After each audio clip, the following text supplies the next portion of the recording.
What's up guys? Today we're going to take a quick look at the LG HU85 4K Ultra Short Throw Projector. This guy retails for $6,000 at the time of this video. If you'd like to see this in person or to pick it up, then visit our friends at Value Electronics in Scarsdale, New York. I'll leave a link in the video description. Inside we get some documentation, the power cord, and the remote control.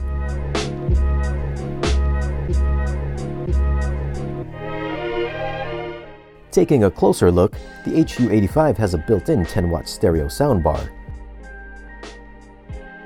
There are air vents on both the left and right sides, and for those wondering, you can mount this on a ceiling. You'll find 4 M6 threaded inserts on the bottom, and there's also 4 adjustable feet that you can use to level the projector.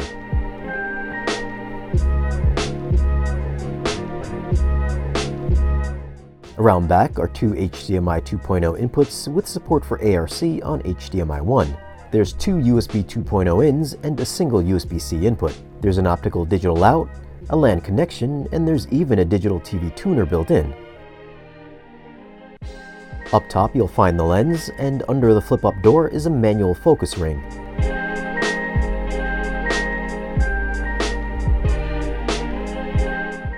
Quality-wise, it's got an all-plastic build, and it only comes in white. It's somewhat heavy, weighing 26.9 pounds. It measures 26.8 inches wide by 5 inches high by 13.7 inches deep, so it's a pretty sizable projector. Now this uses the Texas Instruments .66 DLP chip with a native resolution of 2716 by 1528.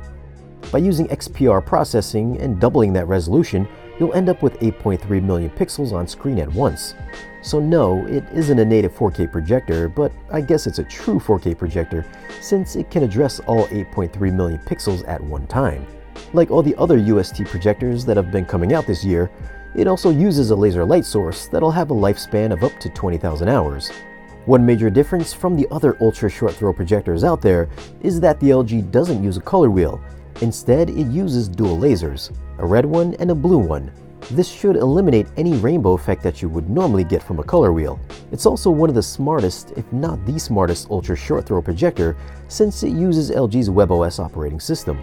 If you've ever used an LG television, then the experience should be very familiar.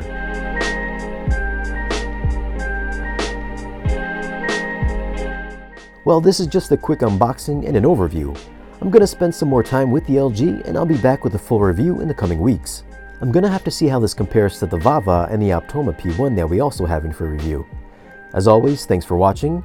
Be sure to like and share, and if you're not a subscriber, then tap the subscribe button for new weekly videos.